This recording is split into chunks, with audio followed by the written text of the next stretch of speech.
मनुष्य के जीवन में सम्मान का बहुत अधिक महत्व है।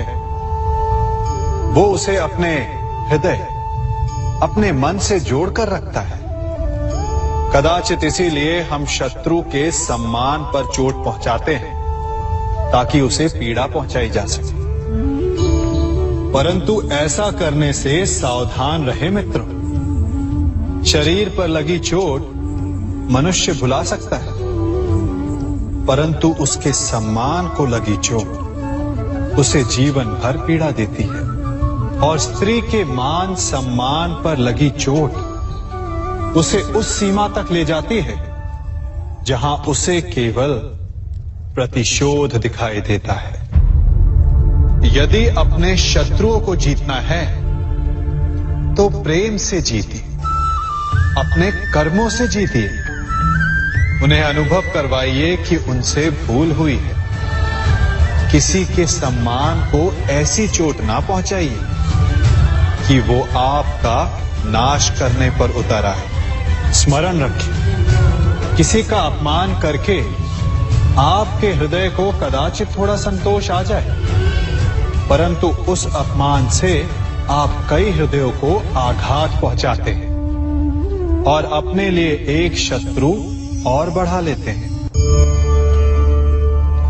हम सब शीघ्र ही सफलता चाहते हैं, ढेर सारी संपत्ति और सुख चाहते हैं, और ऐसे में कई बार हम छोटे मार्गों का चयन कर लेते हैं।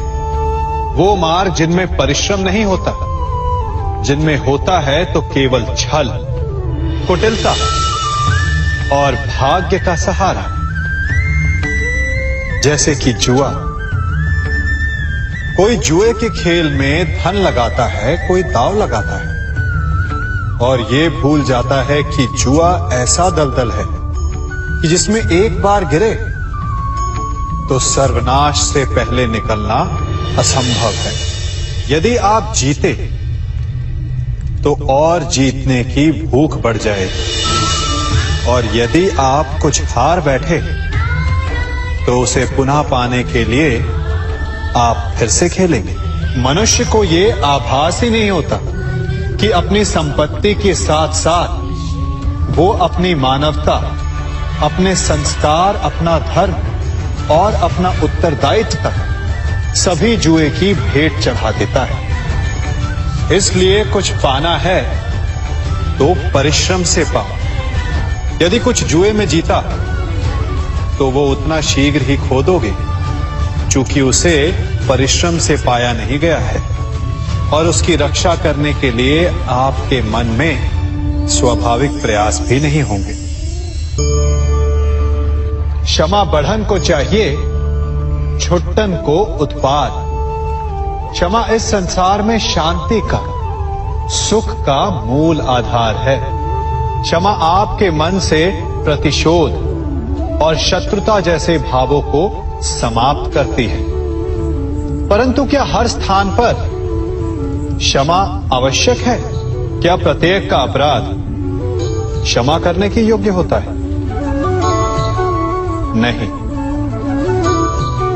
कभी कभी उसे क्षमा करके हम उस व्यक्ति को और बड़ा अपराध करने की प्रेरणा देते हैं, और ऐसा ही अपराध है स्त्री का मान भंग करना, जिसमें क्षमा की कोई अवस्था नहीं। यदि सिंह भूल से गाय के बछड़े का अखेट कर ले तो उसे क्षमा किया जा सकता है, परंतु यदि वो नरभक्षी हो जाए तो उसके केवल दो स्थल होते हैं, या तो पिंजरा या फिर मृत्यु की गोद। कुछ परिस्थितियों में क्षमा के स्थान पर दंड देना आवश्यक होता है, चूंकि ये दंड का भय ही है जो लोगों को वो अपराध करने से रोकता है।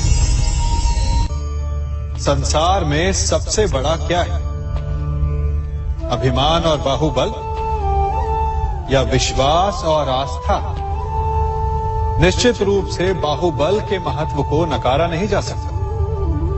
मनुष्य अपने बाहुबल से पर्वत को मैदान बना सकता है, सागर सुखा सकता है, मरुस्थल में नदियां बहा सकता है, परंतु बाहुबल को सहारा होता है विश्वास का।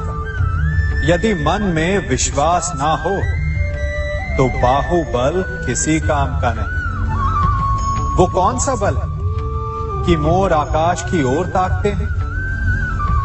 वो विश्वास ही तो है जिसके कारण वर्षा होती है और दोनों की प्यास बुझती है। परंतु जब पाप के बाहुबल का सामना धर्म के विश्वास से होता है तो बाहुबल हार जाता है और जीतता है विश्वास। विजय होती है आस्था की। यदि आप सत्य के मार्ग पर चल रहे हैं और आप अपने इष्ट में आस्था रखते हैं तो किसी भी पापी का बल आपका कुछ नहीं बिगाड़ सकता। कभी सोचा है हमारा जीवन भी उस रेत की घड़ी की भांति है? जो रेत नीचे गिर चुकी है वो हमारा अतीत है, जो अब भी ऊपर है वो हमारा आने वाला भविष्य है, और वर्तमान ये संकुचित स्थल है जहां से धीरे धीरे करके रेत गिर रही है।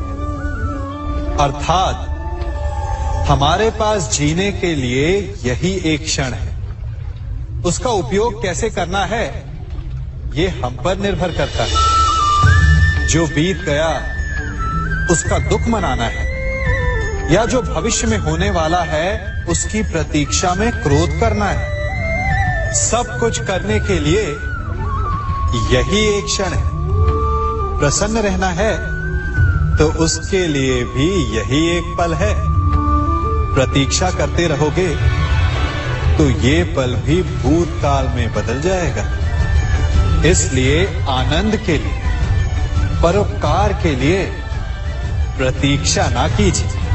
आपके पास जो पल है उनका भरपूर सदुपयोग कीजिए, क्योंकि इस घड़ी को पलटकर आप फिर से समय अवश्य गिन सकते हैं, परंतु अपना बीता हुआ समय आप वापस नहीं लौटा पाएंगे।